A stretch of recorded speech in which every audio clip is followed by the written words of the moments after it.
Si vous aviez le pouvoir de supprimer quelque chose dans le monde aujourd'hui, qu'est-ce que vous choisiriez ? C'est une question qui circule régulièrement sur les réseaux sociaux.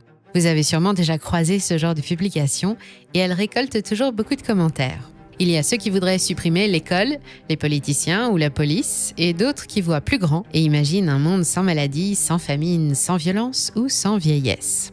Dans le lot entre la guerre et le travail, qui reviennent aussi souvent dans les réponses, il y en a une qui a posté « l'argent ».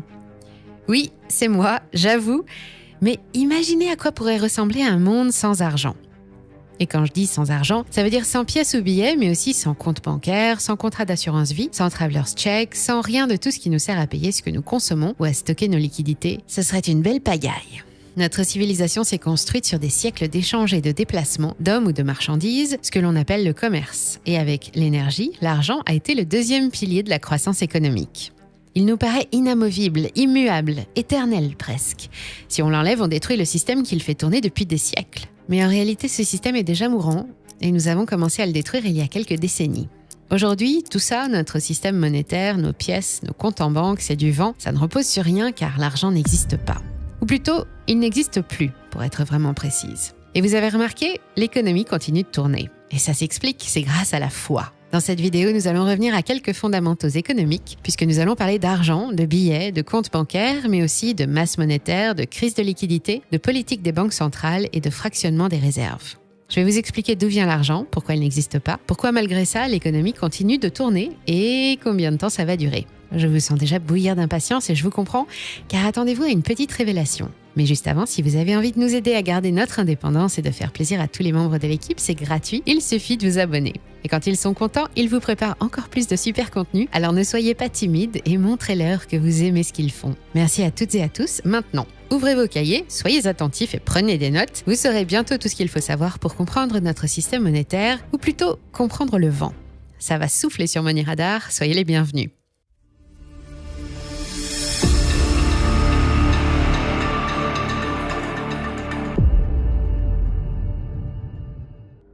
C'est quoi l'argent ? Le mot peut désigner la fortune d'une personne, quelqu'un qui a beaucoup d'argent, ou le métal précieux qui lui donne son nom.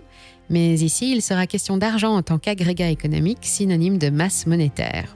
Normalement, la monnaie est un actif qui possède une valeur admise de façon universelle, adossée ou pas à un autre actif tangible comme l'or ou d'autres ressources naturelles. Elle sert d'étalon de mesure, de réserve de valeur et bien sûr, de monnaie d'échange. Vous pouvez échanger un billet de 20 € contre un poulet, estimer la valeur de ce poulet, ici à 20 €, ou vous pouvez aussi choisir de le mettre de côté sur un compte bancaire dont le solde augmentera alors de 20 €.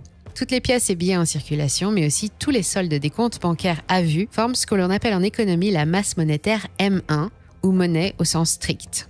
Cette masse M1 est importante car c'est sur elle que repose tout notre système bancaire. Ce sont les fonds qui sont utilisés par les banques pour accorder des crédits à leurs autres clients. Si on ajoute ces crédits à court terme et l'épargne des ménages, on obtient alors la masse monétaire M2. Et si enfin on y ajoute les crédits et l'épargne des entreprises, nous obtenons M3, qu'on appelle aussi monnaie au sens large. La masse monétaire est un des paramètres les plus surveillés en économie car elle est capable de s'opposer ou au contraire de booster la croissance. Si à un moment donné il n'y a pas assez de monnaie en circulation pour que les transactions soient fluides, la croissance peut être ralentie et s'il y en a trop, alors la monnaie perd rapidement de sa valeur et les échanges s'en trouvent aussi perturbés. C'est le cas en ce moment avec l'inflation. Équilibrer la masse monétaire en circulation et préserver la valeur d'une devise, c'est un travail délicat et c'est précisément celui des banques centrales. Malgré son nom, une banque centrale n'a rien à voir avec une banque classique. Vous ne pouvez pas y ouvrir de compte, à moins d'avoir vous-même le statut de banque et elle ne délivre pas de moyens de paiement. En revanche, elle peut accorder des crédits, mais pas à n'importe qui, j'y reviendrai tout à l'heure. Surveiller les marchés et ajuster la masse monétaire de façon optimale, c'est ce qu'on appelle conduire la politique monétaire.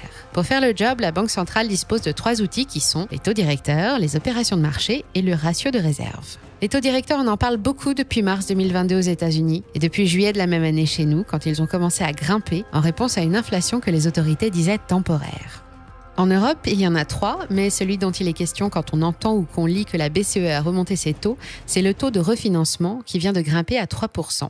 C'est le taux de base qui sert au calcul de tous les autres, ou presque. Il fixe le tarif des crédits accordés par les banques, mais aussi le rendement des obligations d'État, le fameux OAT 10 ans. À l'heure où je prépare cette vidéo, la France emprunte à 3,23% sur 10 ans et le taux moyen d'un prêt immobilier sur 20 ans flirte avec les 3,10%. En janvier 2021, avant que l'inflation ne pointe le bout de son nez, le taux de refinancement était à 0% et l'État empruntait gratuitement. Quant aux petits vénards qui ont signé chez le notaire à ce moment-là, ils ont emprunté à environ 0,75%. En théorie, une hausse des taux directeurs freine la distribution des crédits qui deviennent plus chers et l'opération permet de réduire la masse monétaire. Inversement, quand le crédit devient bon marché, les ménages comme les entreprises achètent, consomment et investissent beaucoup plus, avec le risque de voir les prix augmenter, comme c'est arrivé sur notre marché immobilier, sur les bourses et par une conjonction d'événements fâcheux jusque dans nos magasins. Autre outil de régulation particulièrement employé depuis la crise sanitaire, les opérations de marché. En réponse à la pandémie, souvenez-vous, le gouvernement d'Emmanuel Macron a dégainé la carte du « quoi qu'il en coûte », des mesures pharaoniques pour soutenir les ménages et les entreprises qui ont coûté, selon les dernières estimations, la modique somme de 424 milliards d'euros. Avec des ressources moyennes de 350 milliards d'euros et quasiment autant de dépenses pour faire tourner le pays, comment l'État français a-t-il pu obtenir autant d'argent ? Grâce à l'intervention de la BCE. Dès 2020, nous avons émis une masse d'obligations qui pour une grande partie ont été achetées par la BCE et en faisant ça, elle a tout simplement introduit 424 milliards d'euros de plus sur le marché monétaire. Et elle a aussi violé le traité de Maastricht qui interdit aux banques centrales de prêter de l'argent aux États de l'Union européenne, mais ça aussi j'y reviendrai. Enfin, il reste un dernier outil, plus discret mais plutôt efficace pour faire varier le volume monétaire, c'est le ratio de réserve et c'est là que le monde va basculer.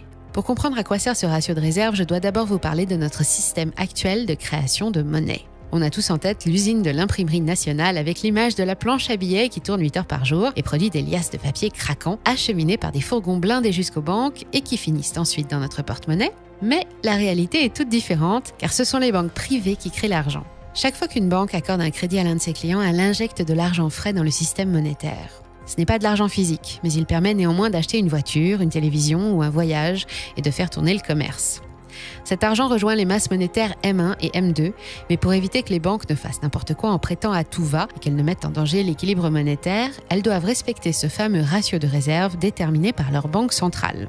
Une banque est limitée dans sa production de monnaie au montant des réserves qu'elle doit obligatoirement détenir auprès de la banque centrale. Toutes les banques européennes qui participent à l'eurosystème sont assujetties. Les réserves limitent leur capacité à produire de la monnaie, c'est un filet de sécurité. En Europe, le taux est fixé à 1%. En augmentant le ratio de réserve, une banque centrale ralentit la distribution des crédits car elle oblige les banques privées à déposer plus. Alors elles choisissent de limiter le volume des crédits distribués, ce qui ralentit la consommation et l'investissement. Mais attendez une seconde, est-ce que ça veut dire qu'une banque qui dispose de 1 000 euros peut en prêter 100 fois plus, soit 100 000 euros ? Eh bien oui, c'est l'une des limites imposées aux banques, c'est ce qu'on appelle le système de réserve fractionné ou système anglo-saxon.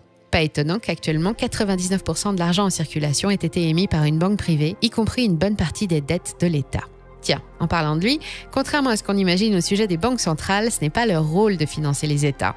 Ce serait bien trop dangereux pour l'équilibre monétaire, on le constate en ce moment, et c'est aussi pour ça que les banques centrales sont indépendantes des gouvernements. Pour encore plus d'indépendance, depuis 1973 en France, la loi Pompidou-Giscard-Rothschild interdit à la Banque de France de prêter de l'argent à la France. Elle peut en revanche prêter aux banques commerciales qui elles-mêmes pourront financer les dépenses de l'État. Les banquiers n'en ont pas cru leurs oreilles. Cette loi a marqué le début d'une nouvelle ère pour le monde de la finance française, déjà bouleversée par les privatisations des banques, et elle a ensuite été étendue à toute l'Europe avec le traité de Maastricht en 1992.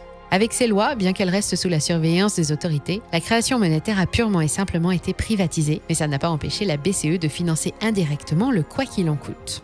Alors d'accord, ce sont nos banques qui créent l'argent en veillant à ce que le montant ne dépasse pas 100 fois ce qu'elles ont déposé pour le garantir. Et c'est tout ? Oui, ou presque, car en Europe, elles doivent aussi répondre aux ratios de solvabilité, les fameux ratios de Bâle, qui leur imposent en gros de disposer de 10 unités de fonds propres pour pouvoir prêter 100 unités. Mais après ça, pour le reste, elles ont carte blanche. Elles peuvent émettre des milliards d'euros ou de dollars, comme elles l'ont fait pendant la pandémie en distribuant les aides de l'État, et en faisant gonfler dangereusement M3 comparé à M1. Un fait intéressant aux États-Unis, le 26 mars 2020, le taux de réserve de la Fed est descendu à 0. Les banques ont pu alors prêter à tour de bras, c'était open bar, no limit, et M2 a naturellement bondi. 50% des dollars en circulation actuellement sont âgés de moins de 2 ans. Ils ont été créés pour faire face à la crise sanitaire. C'est colossal. Mais sur quoi exactement se sont basées ces banques pour émettre cette manne monétaire ? Excellente question. Et la réponse ne va pas vous plaire, sur de la dette. Autrement dit, sur moins que rien, et on en revient à l'argent qui n'existe pas. Pour bien comprendre la panade dans laquelle on s'est mis, on va faire un petit retour jusqu'en 1945. Pour stabiliser les monnaies européennes après la Deuxième Guerre mondiale, les Alliés ont accepté l'intervention américaine, matérialisée par les accords de Bretton Woods. Pour celles et ceux qui dormaient en cours d'écho, Bretton Woods, c'est l'entrée en piste du dollar comme monnaie des rois et c'est l'acte de naissance de l'actuel système monétaire mondial. À partir de Bretton Woods, toutes les devises européennes seront cotées en fonction du dollar, avec un taux de change fixe qui ne bouge jamais, quelle que soit l'offre ou la demande. Pourquoi le dollar ? Parce que c'était une monnaie stable, répandue, que ça faisait forcément du bien aux affaires américaines, et à cause d'un argument supplémentaire imparable, le dollar était alors la seule monnaie convertible en or. N'importe quel détenteur de dollars partout dans le monde devait pouvoir en obtenir la contrepartie en or à tout moment. Mais le billet vert a été victime de son succès, il s'est répandu partout et la Fed devait acheter tellement d'or que le gouvernement a fini par réquisitionner celui des populations. À la fin des années 60, avec la crise du Vietnam, le montant des achats d'or devient intenable et le gouvernement de Richard Nixon annonce la fin des accords de Bretton Woods. Le change fixe est abandonné pour un change flottant et les devises sont évaluées au gré de l'offre et de la demande, mais surtout, le dollar n'est plus convertible en or. Et c'est à ce moment précis que tout a changé et que notre système monétaire a perdu la tête. Nous sommes passés d'une économie alimentée par une monnaie évaluée sur la base de richesses physiques et tangibles, en l'occurrence l'or, à une monnaie qui ne repose plus sur rien et créée ex nihilo à partir de rien uniquement quand il y en a besoin. Ce qui nous permet de dire que l'argent n'existe plus depuis la fin des accords de Bretton Woods. À ce propos, n'hésitez pas à aller voir ou revoir la vidéo que nous avons consacrée à l'excellent site What the Fuck Happened in 1971 pour vous rendre compte par vous-même tout ce que ça a changé partout dans le monde.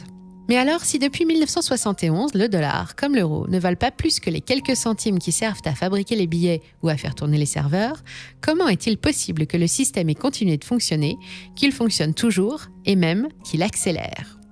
C'est ce qu'on appelle un miracle, au sens strict. Un phénomène extraordinaire qui ne se base ici que sur une seule chose, la foi. Et j'ai bien dit la foi. Votre billet de 20 € ne vaut vraiment 20 € que parce qu'on vous a affirmé, qu'on vous soutient que c'est le cas. On, ici, ce sont les banques, et spécialement les banques centrales, qui vous garantissent que vous pourrez toujours obtenir 20 € de marchandises en échange de votre billet. Vous avez tellement foi en ce qu'elles vous avancent que vous leur faites naturellement confiance, comme des milliards d'autres êtres humains. Évidemment, c'est extrêmement risqué puisque nous savons que les banques prêtent 100 fois plus que ce qu'elles ont.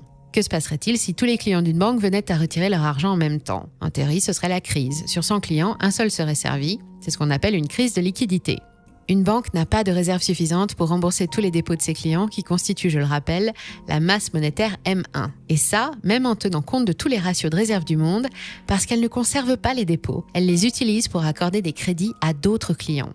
Pour se faire une petite idée du montant des réserves réelles dont disposent nos banques, il suffit de regarder comment elles garantissent les dépôts de leurs clients. En Europe, c'est 100 000 € par déposant et par établissement. Alors si tous les clients d'une banque, ou même la moitié, ou même un quart voulaient la quitter, ce serait probablement sa fin. Mais pas de panique. Il existe quelques mécanismes pour éviter que ce genre de catastrophe ne se produise, des réponses qui ont été testées pendant la crise grecque par exemple, comme limiter les retraits d'espèces aux distributeurs ou geler une partie des avoirs des populations.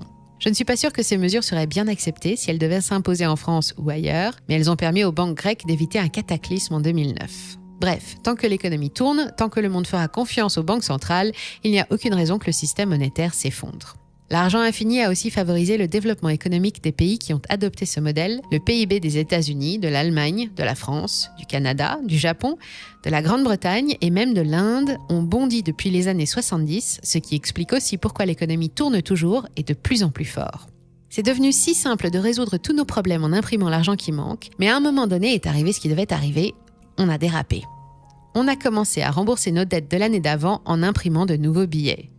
Puis, les dettes ont augmenté plus vite que la croissance et en laissant traîner autant d'argent dans l'économie, ça n'a pas loupé, les prix ont grimpé en flèche à la première crise. La conséquence de tout ça, c'est que votre billet qui valait 20 € en janvier 2021 ne vaut plus que 18 ou 17 €. Vous perdez du pouvoir d'achat, car votre poulet, lui, est dorénavant affiché à 23 €.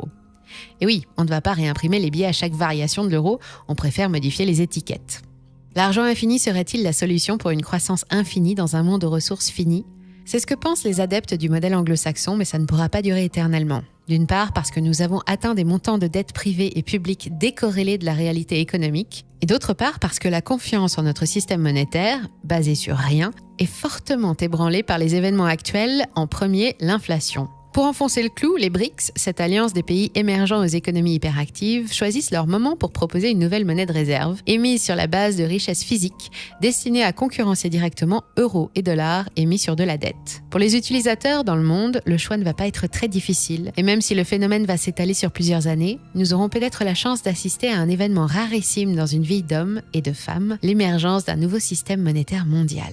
Prenez un carton de popcorn, un soda et installez-vous tranquillement pour regarder la suite. Alors bien sûr, on se demande tous comment se protéger et quoi faire pour mettre son patrimoine à l'abri. Dans l'hypothèse catastrophe d'une chute globale des monnaies, la solution est la même que celle qui permet d'échapper à l'inflation. Thésauriser, autrement dit, sortir son patrimoine du système bancaire et monétaire. Deux valeurs vedettes pour ça, les métaux précieux et l'immobilier. Progrès oblige, Bitcoin peut également représenter une bonne solution pour cela. Enfin, des biens ou des marchandises rares pourront toujours servir de monnaie d'échange ou se revendre quand la tempête sera passée. Il existe de nombreux biens dont la valeur se renforce avec le nombre des années et n'est pas liée à l'évolution des taux de change ni à l'inflation.